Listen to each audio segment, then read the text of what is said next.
we as women, I think particularly women of color, are trained to just swallow things and push ahead.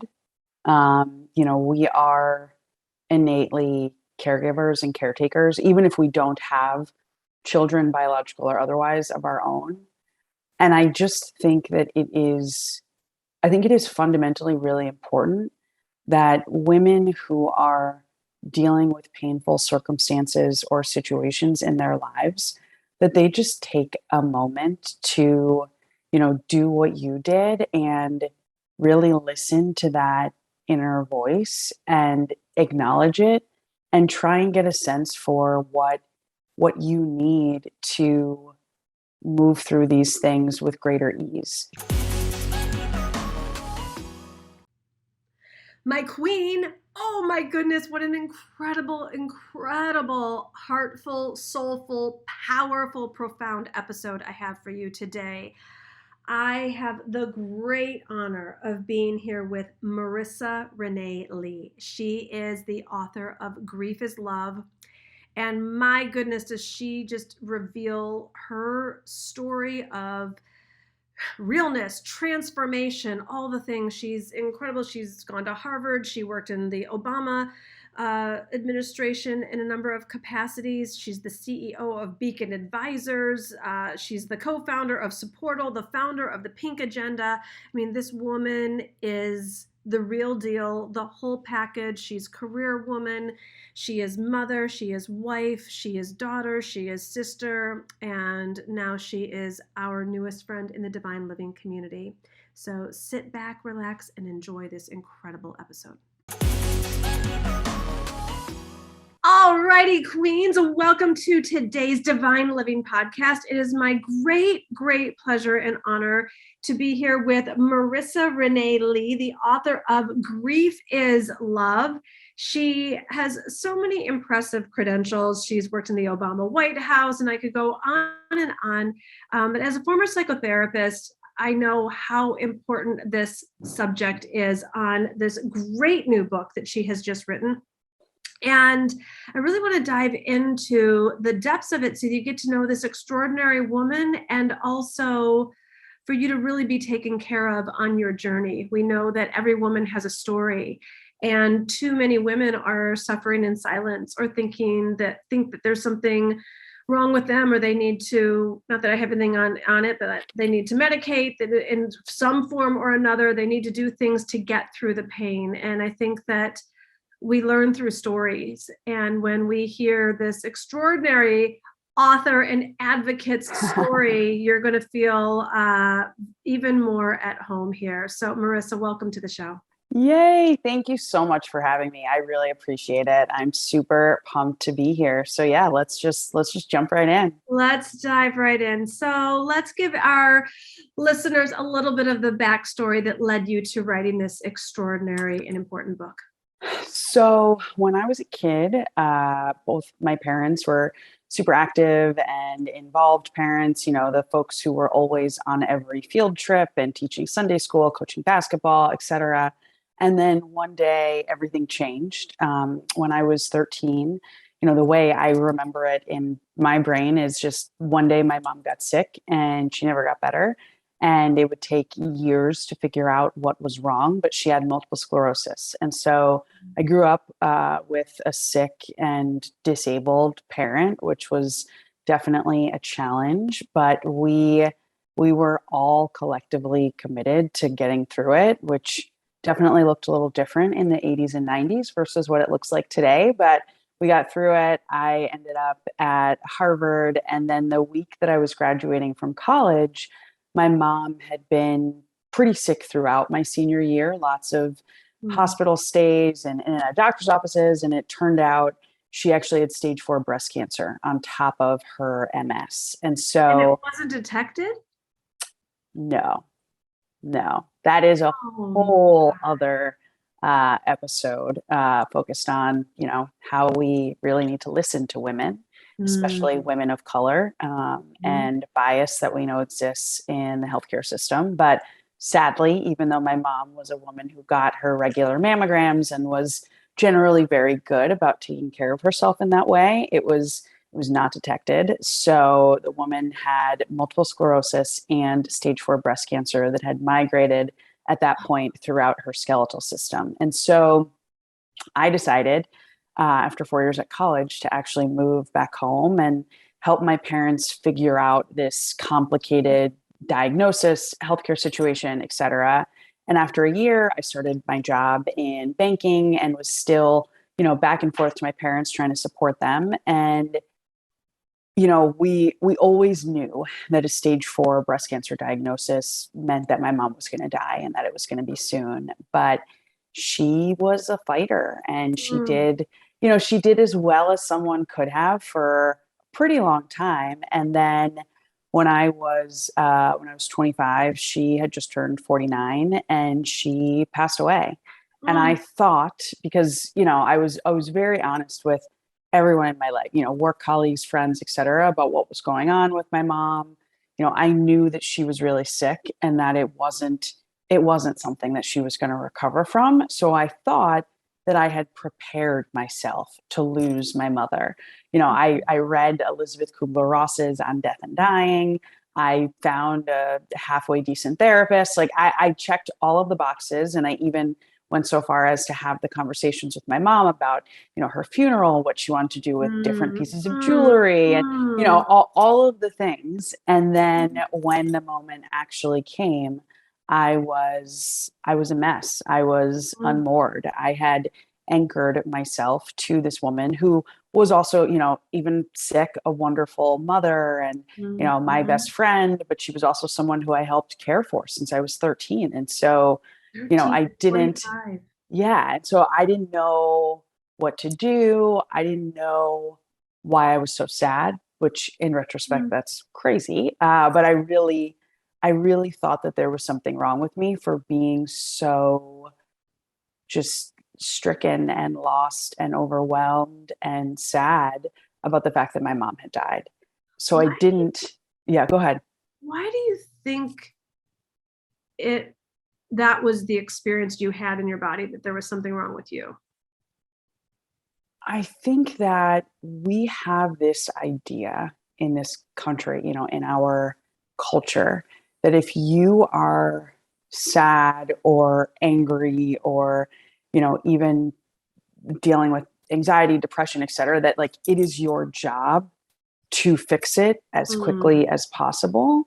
Mm. But what we fail to understand is that the fullness of the human experience requires emotions beyond just happiness and joy. Mm-hmm. And I felt like, I know at my sort of baseline level, I am a happy, positive, joyful person. I am, oh, the glass is half full, but if you look at it this way, maybe it's actually 3/4 full, and these are all the things we can do with it. That's Mm-hmm. that's my mentality. And so to have something happen that was in like the emotional realm that was just so challenging and overwhelming and full of these emotions that I judged as negative that I couldn't fix, Mm. it made me think, oh, there must be something wrong with me. But really, one of the things I actually point to in my book is, according to research, at birth, you only have 6 core emotions, that you are born with as a human being.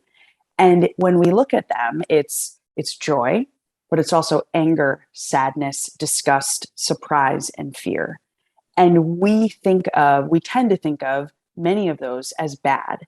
And we need to stop thinking like that, because it puts people in this place of, constantly trying to be quote unquote okay. And what I really think we need to do is redefine okay. Like it is okay to have a day where you wake up and you just feel sad, even if your mom didn't just die. And if your mom did just die and you're having a hard time, there are very real reasons for it. Like grief, you obviously know this. Grief has a very tangible impact on the body and on the brain. The second someone you love is no longer here, your body and your mind have to go through certain processes to accommodate for that new information. And so it should be hard. but nobody was telling me that. So I thought I was, messed up. Well, I think what's hard is when we don't have an education or an understanding around it. Yes, The feelings themselves are just feelings. It's almost exactly. like different colors of the rainbow. Or different flavors of food. There's chocolate, vanilla, strawberry. There's Yes. sadness, happiness, joy, boredom. There's Yes. life. Yes, exactly. It's life. When we don't, when we're too busy to even be in tune with what we're feeling, there's just that of everyone, and particularly women, overriding their intuitions, overriding basic, I'm tired, I'm hungry, let alone I'm sad or I'm afraid. Yeah. And that's where we do see diseases developing in the body, or like being caught off guard even for having certain emotions and feelings. 100%. I remember my whole life I'm Italian, so I thought of course I'd have kids, and I was always going to have 4. And then I grew up and met my soulmate and was like, well, this is just fun. I'm going to be with him until we have kids. And then that was 32, and then I was 35, and then I was 40. And I was like, my girlfriend said to me, Gina, what's up with you and kids? I'm like, we're having them. And she looked at me and she said, unless you must, don't. I never realized and never asked my soul, Gina, does your soul want biological children? And I asked and I heard no. And I'm, relatively speaking, a happy person. I've gone through my challenges and had my dark nights of the soul. So a deeper level of depression is foreign in my system. And when I heard no, I dropped into a deep depression. Yeah. I realized I was mourning the death of a dream that I'd carried my whole life that wasn't even mine. Yeah. So it's like these different, it's real. There's, and I know you talked about not only losing your mother, but why don't we talk about some else of what you talk about in the book and other kinds of loss? Yeah. So, when I lost my mom, I felt a sense of responsibility to her to be okay. And at the time, I defined that as continuing to go to work, continuing to succeed, raising money for breast cancer, trying to do what I could to support my father and my sister, who were also struggling with my mother's loss. But I didn't view any part of that as really being about myself and sort of taking care of myself. And so, I white knuckled it. I pushed forward. I realized I just lost my mom. I want to go for something big. I had this feeling of entitlement after she died when it came to my professional accomplishments. And so I harassed everyone. So I felt like, and I can remember this so well. I can remember sitting in the Equinox in Soho, writing this down and sort of making these career plans and feeling like the worst thing has happened. Like the universe owes me.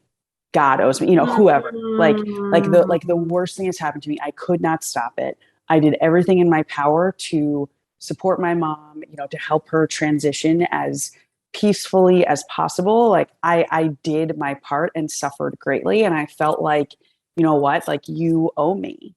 So what am I going to go for? I also felt this very intense time pressure. My parents had my sister and I when they were young. I mean, how it was in the 70s. And my mom, when she died, she had just turned 49. I had turned 25 the month before. And I suddenly felt like, what if my story is going to be similar to her story? She was sick at 37, sick again at 45, dead at 49. So I felt like, okay, if that happens, what are the things that I really want to try and accomplish in my life? And it was, getting married, having a kid. At the time it was writing a book, believe it or not.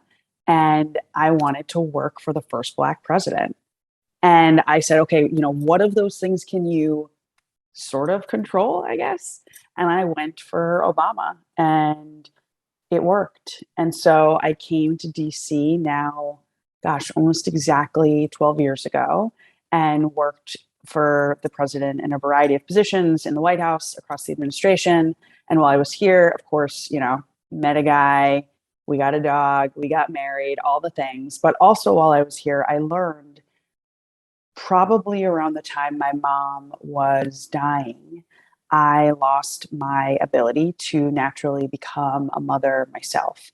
I have an underlying health condition that they think was probably caused by trauma and stress, which was very hard to hear. But essentially, like my ovaries just shut down and never started functioning again. And so, going into my marriage, we knew that it was going to be a journey to figure out, how we were going to start our family, how we were going to grow our family. And so we spent years like doing research, saving our money, doing IVF, doing egg donor IVF, finally became pregnant in 2019 and had a pregnancy loss in August of that year. And I will never forget, being like curled up and as small as possible on the bathroom floor mat in our bathroom here and just feeling like just completely broken. And all I wanted in that moment was my mom. And that then led to me questioning, like, what is grief? What does it mean to get over it? What does moving on look like? How do we actually define what we're supposed to do after we lose someone we love who's been foundational to our life? Because I realized laying on the bathroom floor, like crying for a woman who had been dead for over a decade, that I wasn't over it. So like, what was I? Which led to this book, Grief is Love. I was not over it, and I will never be over it, and that's okay. And I mean, what would that even mean or look like? Exactly. Like, that's the question you start asking. Like, what are you trying to get over? Like, you shared love with another person. You shared your life with another person, whether it's a spouse, a sibling, a child, a parent, and now they're gone. There's no getting over that. There's just like, you have to learn how to live with it, whatever that means for you. And it's different for everybody. It is. And what do you want people to really get from reading this book? So the first thing I want people to understand is that my book is not a roadmap. I think of it more as a compass. These are the things that have enabled me to access the healing that I need and to live a full, joyful life without my mom. So, I want people to know, that like, that's me. But like how your journey progresses, it may be very different from mine, and that's okay. And so like the book is compass, not a roadmap. And wherever you are in your grief journey, like, you are okay. I don't want people to make the mistake that I made of thinking that there was something fundamentally wrong with me as a person for being so sad, because it's just not true. And then I also, one of the things that was important to me, because again, it's my story of my journey, losing my mom and the pregnancy, and then also a cousin in the COVID pandemic. But I want people to know that some of the things about grief are the same for all of us. And so I worked to integrate the leading research on grief and loss and bereavement into the book, so that, when you have those days where you're like, oh my God, why do I still feel this way? Like, what is going on? This is so frustrating. You can turn to the book and see that what you're feeling, what you're experiencing is not only like truly normal, but it is normal based on what your body and your brain are supposed to be going through.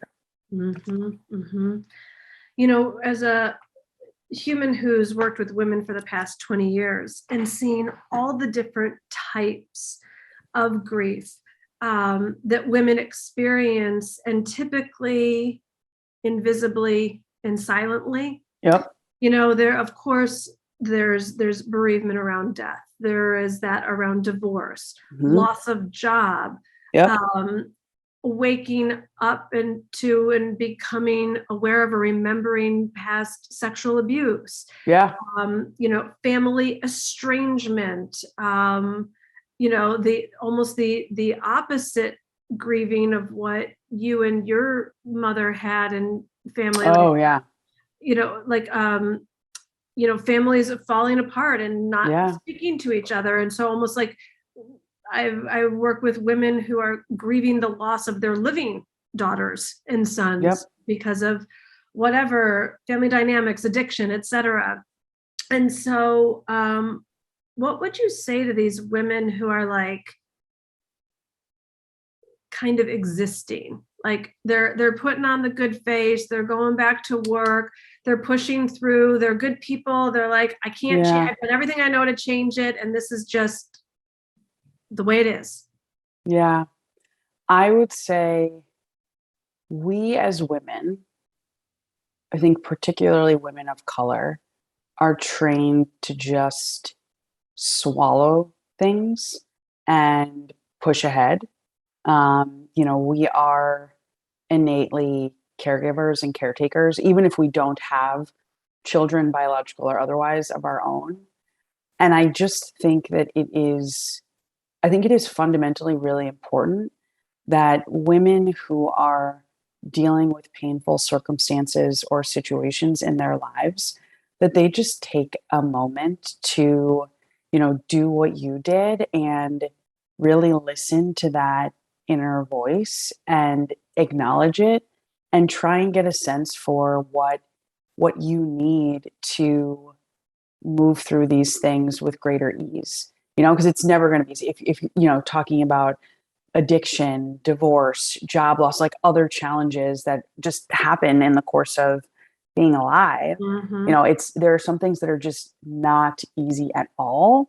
But is there something, even just one thing that you could do today to make it a little bit less burdensome? And it could be as simple as, giving yourself permission to be upset or to Mm-hmm. be angry or disappointed, or whatever emotion you're judging as inappropriate.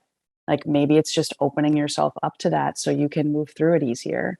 Maybe it's taking 10-15 minutes to go for a walk on a sunny day just to like hit reset briefly. Mm-hmm. Like it's not all. I think we have these notions of self-care that are very attached to capitalism and like specifically the beauty industry. Manicure. All about, yeah. And I mean, I got my nails done. Like I'm not trying to hate on the nails. I love my nails. But I think real intentional self-care is deeper than that. Like I think there is an interiority to it that is really about you as an individual and like what is going to make the hard time that you're in just a tiny bit easier. I started at one point during the pandemic, like the early months of the 2020 craziness, so probably March, April, still sick from my pregnancy loss. My husband was getting ready to take a job on the front lines of the pandemic. Obviously, we're surrounded by grief. The whole world has shut down. So there's like no room for distractions. And at the time, I was carrying kind of a crazy workload trying to finish this book. Or I should say, trying to start the book proposal, my bad. And so I started at the end of each day, like I would have a solo dance party. I made this post-COVID playlist that still hasn't seen a real live party yet. And I would just like put that on, put my headphones on. A couple of times my husband would come in and think, oh, she's doing a workout or, whatever. And I would just be That dancing too. like a crazy person. Because for me, just getting all of the frustration and sadness like out of my body, that was just another way to release it. So yeah, whatever works for you. Well, it's been proven to be biologically impossible to experience depression at the gym. Like when the body is moving. Really? Yeah. I learned that from a Tony Robbins something, that it is biologically impossible to experience depression when you're like moving your body like that. And so you exquisitely, spoke about that through dance. I think the thing that is almost illegal for women globally is to prioritize themselves. This is where self-care, actual self-care comes in, is making yourself the priority. Yeah, it's really hard. time, space, saying that like I matter, my needs matter. I'm going to like not answer that text. I'm going to go for a walk. I'm going to sit in silence. Sometimes my husband will come in my office like, what are you doing? I'm like, I'm taking space. I'm just I love that. taking space. Yes. Are you journaling? No. Are you reading? No, I'm just sitting here and I'm taking space. I literally just lay on the floor. Like I wrote probably half of that book on my iPhone because I would just lay on the floor being like, I don't know what I'm going to say next. I don't know what this chapter is about. I just need to just like lay here and close my eyes for a second. And then it would start to come. So I would just do it on my iPhone. Beautiful, beautiful. And moving forward now to today, you talk about living a life full of joy, even with all of the emotions around grief and loss. Would you say that your life is filled with joy these days? It is definitely challenging these days. There is a lot of joy. There's also a fair amount of struggle. The grief is always there in some capacity. And the thing that I have to still today, remind myself of, and my mom has now been gone for just over 14 years. And when good things happen is another time when I tend to struggle with my grief a bit, like not being able to share experiences with her and even just feeling the loss of her comfort and encouragement. If I had said to my mom when I was a kid or even when I was in my 20s, I've actually decided now I want to be an astronaut and I'm going to try and, train to do that starting tomorrow. She would say, that's great. Make sure you do whatever, these three things, like just her support was completely ridiculous. And, I miss that as I get ready to put this book out into the world. I also have a business that I run, and my husband and I were very, very, very lucky. Our 5-year journey to becoming parents ended in August with the arrival of a newborn baby boy. So I have a 7-month-old. So lots of joy there. A little bit less joyful when it's like 3:00 in the morning and he's teething. But yeah, it's a balance, like it's not joy 24/7, but it is finding ways to be intentional and grateful and present when shit is hard. That leaves room for the fullness of joy, I think.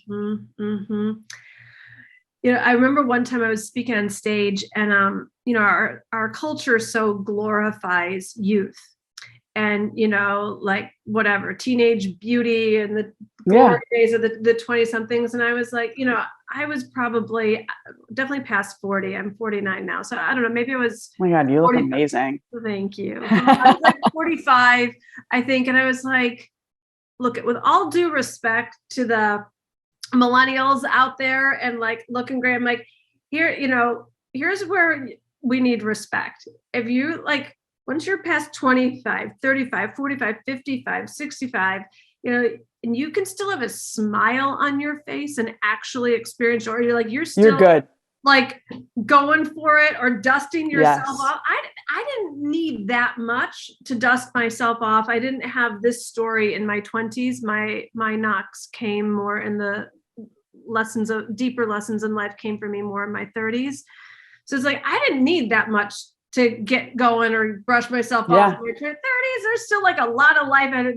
Then you're in your 40s and you're like, whoa, I've been through some stuff now. And now as I approach 50s, I was like, how are the 20s the glory years? I think this is glorious that I still look good, feel good, and I'm brushing myself off and continuing to go. That's glory. And having fun. Right? Like mandatory. If you can't have fun on this journey, like what are we doing? No, I agree. Oh my God. I love it. Grief is love. All right. So Marisa, tell us, we're going to get where can people find you? You've got some pretty cool stuff coming up and I want them to hear from you, how they can participate and get involved with events and things like that you got going on. Yes. Thank you. So the book officially comes out on April 12th.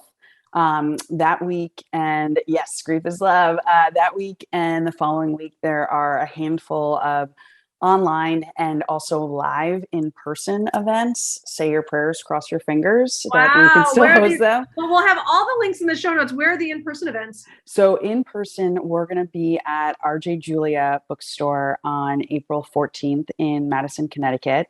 And on April 21st, we are going to be in New York City with Brooke Shields.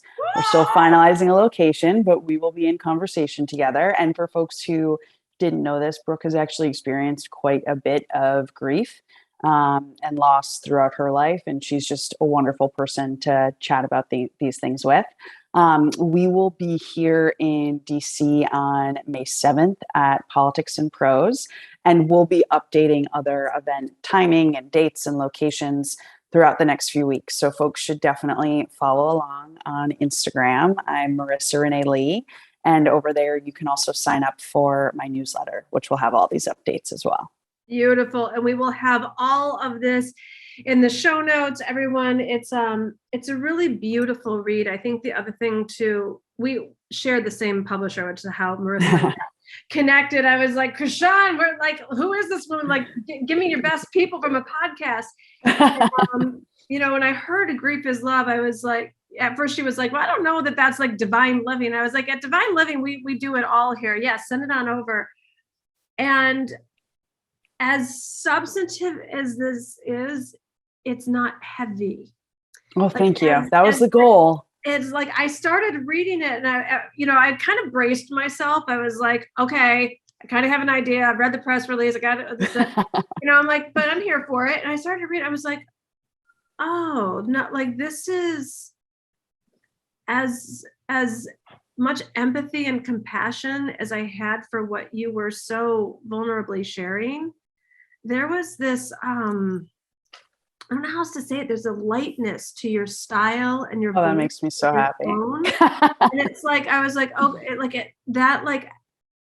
was going to read it anyways, but made me want to read more. Like it was good. That makes me so happy. Like float into this journey. And of course, your story is not the same as mine, but what's most personal is most universal. And I was finding my own story in yours as well. So if anyone's thinking like, well, my mom didn't just die, so I don't need this book, don't sell yourself short, ladies. Get this Grief is Love, because it's really, it's a story of womanhood from a very soulful, integrated, holistic place. And it's a really beautiful read, and you're going to get to know this extraordinary woman so much more by reading her book. Thank you so much. That is so kind. Oh my goodness. I really appreciate it. Thank you. Thank you. Thank you. It's all true. Well, Marisa, it has been such a joy to be here with you. We, in the Divine Living community, are celebrating you and supporting you at this book launch. We know what that's like. Mine came out March 3rd, 2020. So, oh Jesus, stop.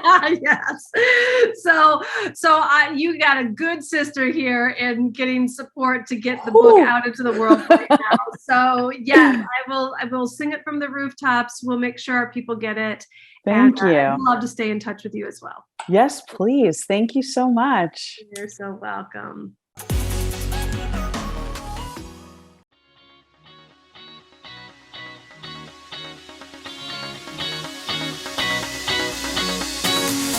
Oh my goodness, how much did you love this conversation? Please go ahead and take a screenshot of this episode right now. And I want you to tag me on Instagram and share with me what your biggest takeaway was. I love being in conversation with you, hearing from you, DM me. And I really love getting what is the one big takeaway that you got from this episode. Let me know on Instagram.